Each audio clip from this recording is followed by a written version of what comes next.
Que peut-on appeler au fait une mission sociale? Il s'agit d'une image collective ou d'une image composite, en termes astrologiques en plus, que l'on peut diviser en deux missions. Nous avons une mission karmique. Le thème entier en est responsable. Ne considérez jamais les nœuds lunaires indépendamment du thème lorsque vous parlez de la mission karmique, car tout votre thème est essentiellement l'extension des nœuds lunaires.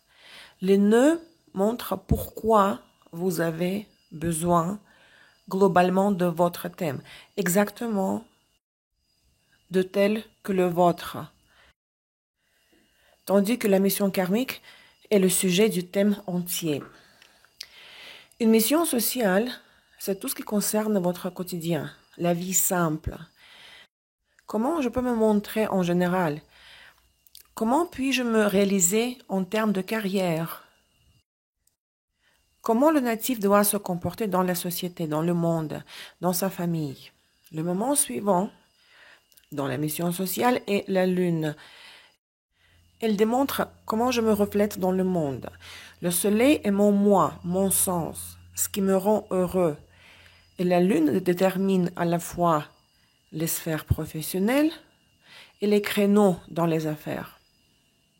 Dans la lune, nous trouvons tous les modèles de comportement, les conditionnements, toutes les croyances, les opinions religieuses. Quelle est mon attitude vis-à-vis du monde qui m'entoure?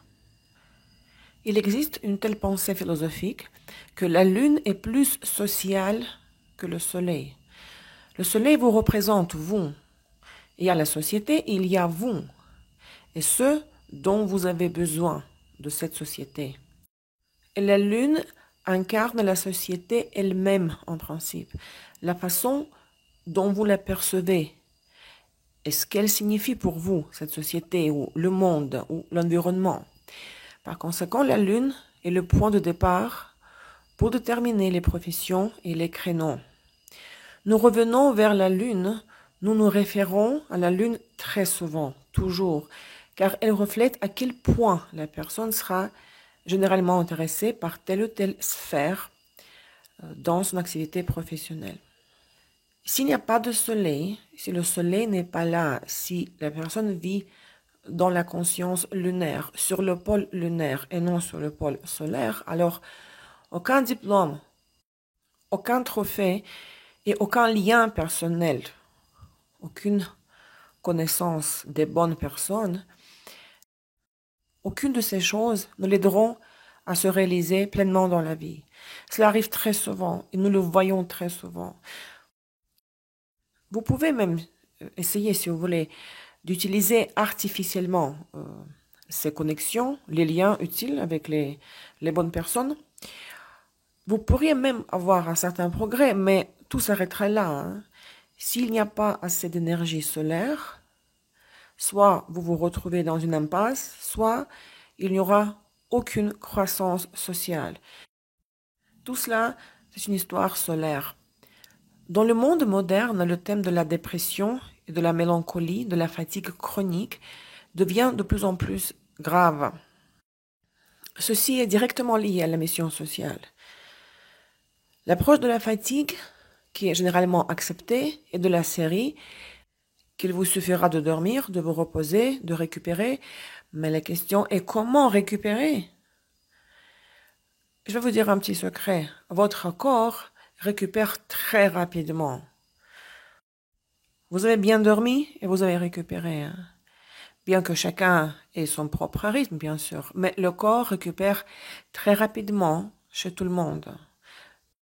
Presque de la même façon. Mais la psyché elle-même récupère extrêmement lentement. Surtout après un certain stress, si le thème n'a pas de prédisposition aux situations stressantes. Ou si vous êtes engagé dans une activité que vous n'aimez pas. Cette tension s'accumule et la récupération prend beaucoup de temps. Puis cela se transforme en une sorte d'inertie et vous vivez votre vie d'une manière inerte et quelque peu endormie, à moitié éveillée. Et si vous voulez faire quelque chose, réaliser, quelque chose, vous n'arrivez pas à le faire parce que vous n'avez pas assez de motivation pour cela. Il vous manque ce même feu, l'énergie solaire. Soleil carré Uranus.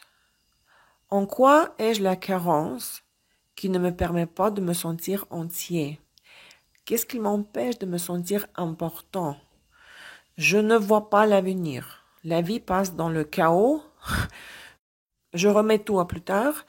Je vis en attendant le demain. Uranus incarne également la foule, l'opinion sociale collective, et c'est elle qui m'empêche de me sentir en confiance, sûre de moi. L'obstacle principal pour moi est ma dépendance de l'opinion collective, des traditions, de la société. Uranus est myope au pôle inférieur. Il ne voit que ce qui va se passer tout de suite. Le facteur du temps dans le thème sont les suivants. Le Soleil est responsable du présent, la Lune du passé et Uranus du futur. Quand Uranus chute dans le pôle inférieur, l'avenir se déplace vers le présent le plus proche que possible. Et c'est le demain éternel qui arrive chaque jour. La personne ne veut pas planifier pour un avenir lointain. Et elle dit, nous verrons demain ce qui se passera après-demain. Uranus est une planète supérieure, lente, transgénérationnelle. Elle peut consommer une énorme quantité d'énergie par ce demain éternel. L'opposition fonctionne sur le principe de l'excès d'énergie, tandis que chez le carré, votre soleil est en carence d'un certain type d'énergie. L'énergie excessive, chez l'opposition, sabote, détruit votre confiance en vous et ne vous permet pas de vous réjouir de la vie. L'opposition montre ce dont vous devez vous débarrasser pour gagner cette confiance. Soleil opposition Neptune. Dès que je commence à me réjouir, le pôle supérieur de Neptune s'active. Je commence à penser à un tas de choses. Des illusions apparaissent, beaucoup de sensations intérieures, et tout cela annule, sabote complètement ma joie. Le pôle supérieur de Neptune est alterné avec son pôle inférieur, comme chez tout aspect de l'opposition de la planète personnelle et la planète transgénérationnelle. Il y a trop d'énergie de Neptune dans l'opposition Soleil-Neptune. Il y a un déséquilibre chez l'opposition. Dans les situations où il faut être ouvert, je suis trop réservé et vice-versa. Je suis trop caché là où il faut m'ouvrir. Avec l'opposition Soleil-Neptune, la personne est trop confiante, trop méfiante, trop émotive et à la fois trop rigide. Et cela sabote le travail du Soleil. Chez le sextile, il faudra renoncer quelque peu à la planète dans le sens de la peaufiner, de la concrétiser symboliquement. Je m'explique. Je développe. Nous avons dit que le sextile et le trigone se ressemblent. Oui, bien sûr. Nous activons le transformateur, la base s'allume. Si dans le trigone, le transformateur s'active tout seul, vous n'avez qu'à le prendre et à l'utiliser. Alors dans le sextile, vous avez besoin d'améliorer la planète, de la perfectionner, de supprimer tout ce qui est inutile. Sur le sextile, il faut renoncer, et c'est ce qui unit le sextile avec l'opposition, non pas à la planète entière, mais à plusieurs de ses interprétations. Il faut isoler une partie de la planète et n'utiliser qu'elle. Sextile avec Uranus, d'une planète personnelle, peu importe laquelle. Je ne planifie que pour le demain, pour le lendemain. Je ne planifie d'aucune autre façon. Quand la compétence se serait formée, je planifie pour l'année. Le sextile est l'aspect de l'apprentissage, de l'amélioration, de l'apprentissage de la planète. Comparons ce principe avec le processus alchimique. Qu'est-ce que c'est l'opposition en alchimie? Vous avez du thé avec du sucre, vous devez retirer tout le sucre du thé. C'est l'opposition. Et le sextile, il suffit de retirer un peu de sucre, du thé pour avoir la bonne proportion. Soleil sextile Mars. Il faut affiner Mars. Dans le contexte du soleil de la série, j'apprends à être actif, à être un leader, précisément quand je travaille, ou vice-versa. Je manifeste l'insistance uniquement en matière de l'initiative personnelle. Quand cette compétence serait développée, je passe à la compétence suivante. Le signe de la Lune montrera ce qui vous attire dans le métier, ce que je veux en général du métier. C'est plus un moment psychologique. Mais le signe du dispositeur de la Lune correspond parfaitement au domaine, au créneau. La maison du dispositeur de la Lune reflète les conditions extérieures de ce créneau. Par exemple, dispositeur de la Lune en Capricorne en maison 6. Je suis administrateur dans la maison 6, qui est la logistique ou la médecine. Les aspects du dispositeur de la Lune donneront l'information supplémentaire, mais rien ne peut battre le signe du dispositeur. C'est le facteur le plus important.